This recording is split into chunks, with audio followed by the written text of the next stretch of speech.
Olá, iniciando aqui pela Rádio Módulo FM, mais uma edição do Módulo Saúde. A partir de agora você me acompanha através do seu radinho tradicional, através das redes sociais da Rádio Módulo FM, Facebook e YouTube. No YouTube eu peço a você que não é inscrito no nosso canal, no canal da Rádio Módulo FM, que faça a sua inscrição para você receber todas as notificações de primeira mão. Se é saúde, vamos com a participação aqui mais uma vez, voltando aqui a esse quadro, Módulo Saúde, Dr. Marcelo Almeida, Neurologia, Neurocirurgia e Cirurgia da Coluna.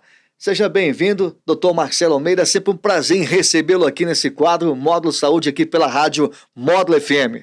Muito obrigado, Jânio. É um prazer estar aqui, poder falar um pouquinho com os nossos ouvintes, né, e compartilhar algumas vitórias da gente e alguns projetos que a gente está construindo aí na cidade, né? Doutor, recentemente o senhor fez uma cirurgia, né, com o paciente acordado, né? Essa cirurgia, ela foi no crânio. Como que é esse procedimento? De que forma que é? Todo paciente, essa cirurgia pode ser feita em todos os pacientes? Quer dizer, essa cirurgia acordado, com o paciente acordado? Bom, então, no dia 31/7, a gente teve a oportunidade de fazer uma cirurgia com o paciente acordado. É uma cirurgia para tumor intracraniano. Como que vem ser essa preparação? O cérebro em si, ele não tem receptor de dor. Então, na verdade, a gente prepara durante a cirurgia toda, no início e tudo, de forma que o paciente tenha anestesia dos pontos que realmente tem dor, né?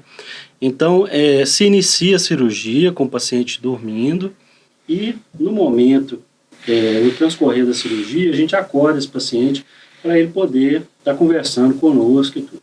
Primeiro ponto, assim, não quer dizer que é para fazer em todo mundo. Tem as indicações de fazer cirurgia com o paciente acordado, né? Então, a principal indicação é a monitorização do paciente.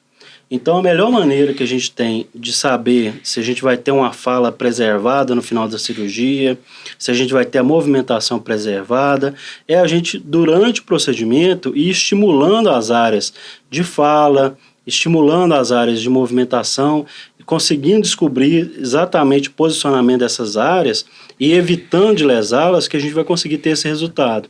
Então, assim, o paciente colabora com a gente dessa forma.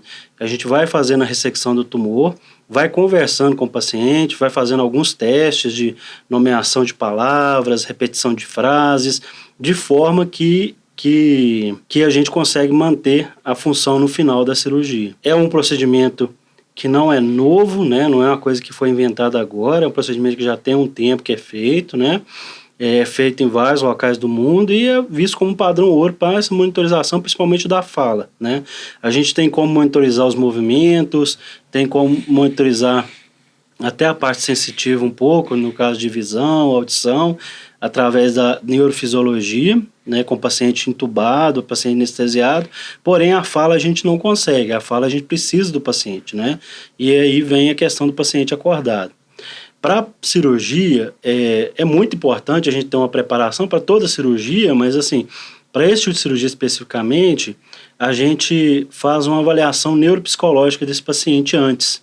Essa avaliação neuropsicológica, ela conta com um estudo esmiuçado, detalhado, do que o paciente tem de déficit ou não, né? O que ele já tem de grau de dificuldade. Então, por exemplo, se eu pego um paciente que está com dificuldade na fala muito grande, às vezes eu não vou conseguir monitorizar durante a cirurgia, porque ele já estava com a dificuldade antes, então qualquer coisa que eu fizer vai ter uma dificuldade na hora da cirurgia, então não vai me ajudar muito. Então eu tenho que ver qual que é o grau de deficiência que esse paciente tem antes da cirurgia e, além disso, fazer um exame físico bem detalhado e tudo, para na hora a gente não ter surpresa e não ser enganado, né, digamos assim. Achar que está prejudicando, que está pegando a área da fala e era um déficit prévio dele, né. E para fazer, assim, a gente tem que contar realmente com a questão da equipe, né, a equipe toda junto, todo no mesmo sentido.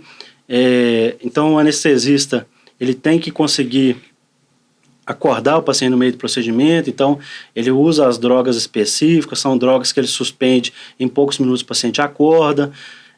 A gente tem a acompanhamento da neuropsicóloga, que ela faz os testes ao longo da cirurgia, né?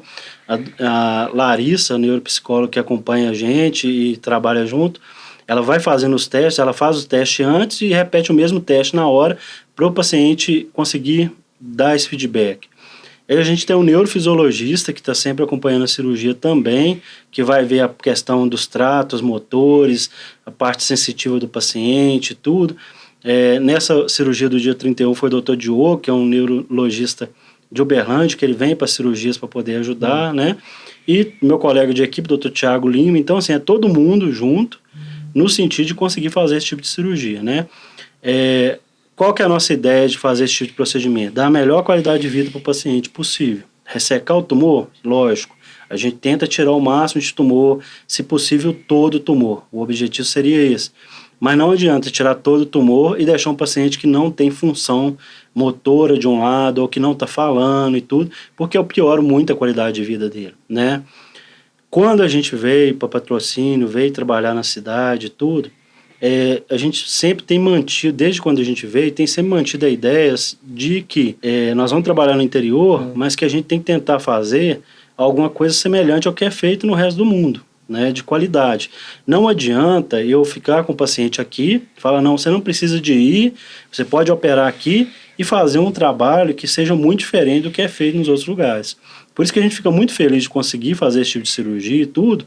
Por quê? Porque é o que está sendo feito no resto do mundo, é o que é feito e é possível de ser feito e está sendo feito com a qualidade que precisa, né? Então, isso traz uma satisfação para a gente. A gente já fez outros procedimentos, mas na Santa Casa foi o primeiro procedimento desse que a gente fez agora, né? E espero que seja o primeiro de vários, assim. Uma coisa que a gente precisa sempre de muita ajuda e tudo mais, né? Então, a nossa ideia é que a gente possa fazer esse procedimento, nesse caso, que foi um caso da Unimed, foi possível de fazer, a gente espera conseguir fazer no SUS, fazer para todos os pacientes que tiverem indicação nesse sentido, né? Doutor Marcelo, como é que foi o pós-cirurgia? Então, o pós, ele é melhor até do que a cirurgia quando o paciente está entubado, está com anestesia geral. Porque o término da cirurgia foi com o paciente todo acordado mesmo, né?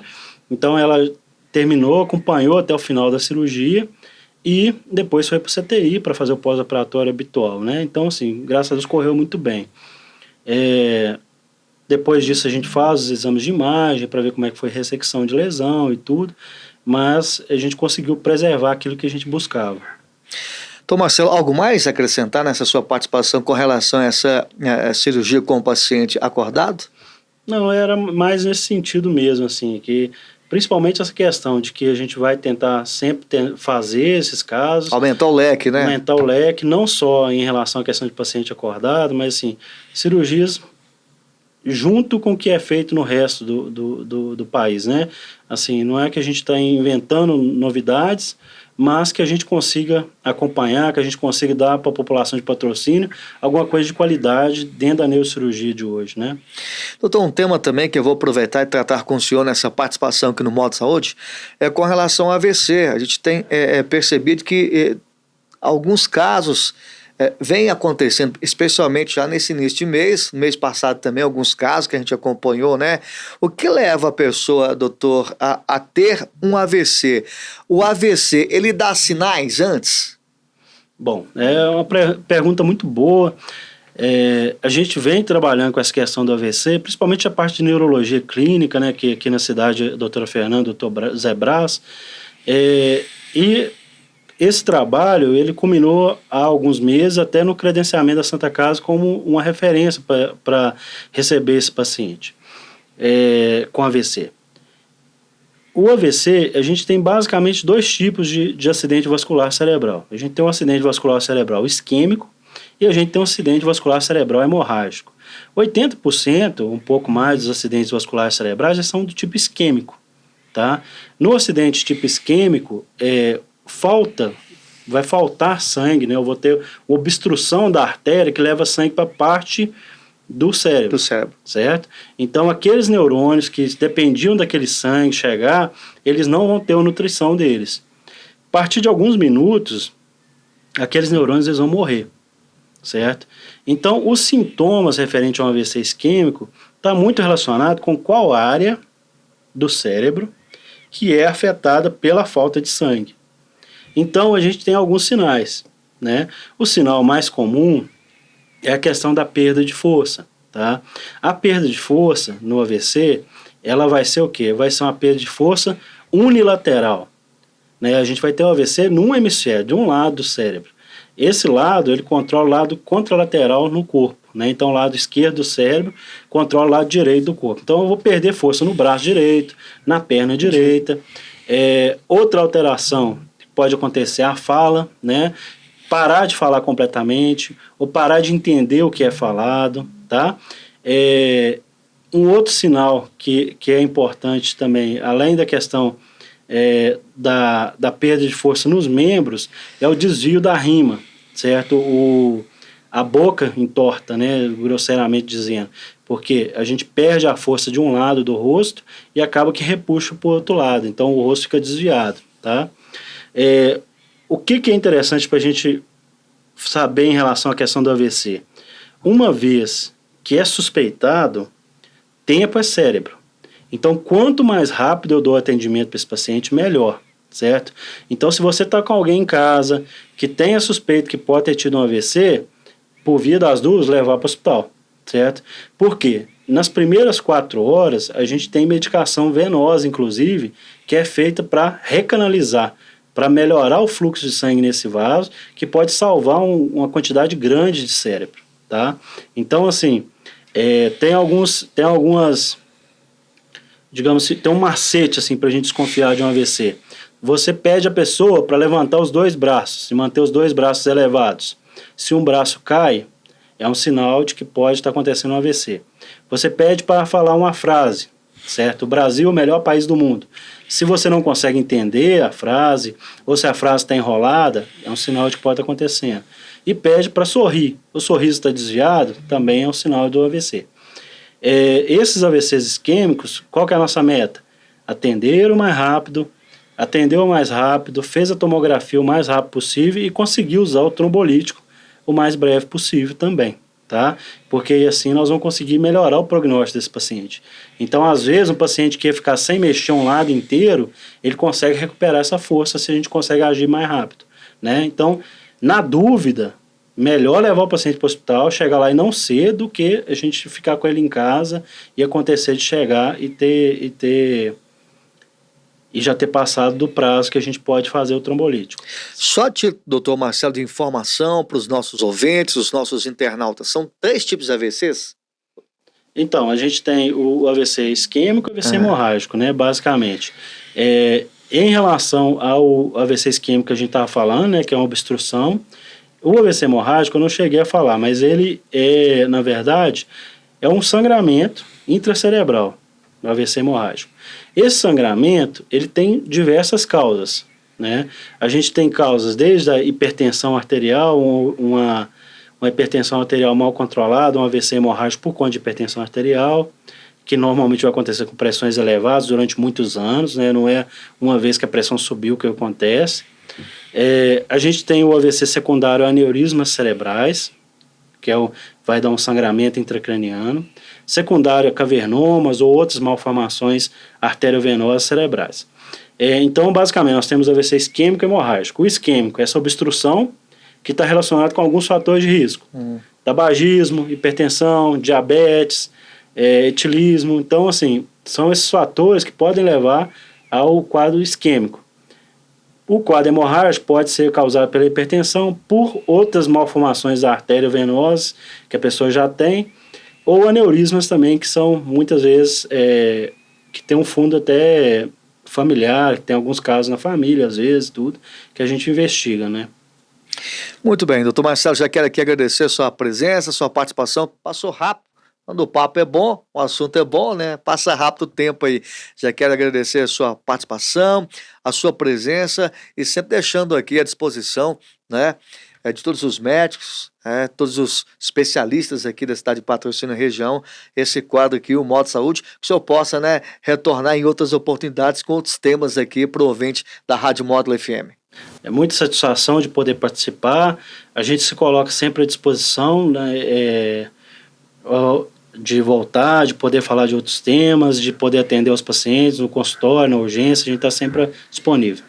Muito bem, conversei nesta quinta-feira com o médico, né? Neurologia, neurocirurgia e cirurgia da coluna, Dr. Marcelo Almeida.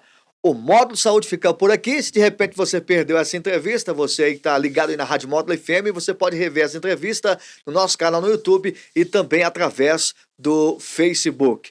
Vem aí a segunda parte do Jornal da Rádio Módulo FM, sequência Módulo Esporte, e às 13 horas o Anderson Salles aqui no Conexão Módulo FM. Tenham todos ótima tarde, bom almoço, até quinta que vem.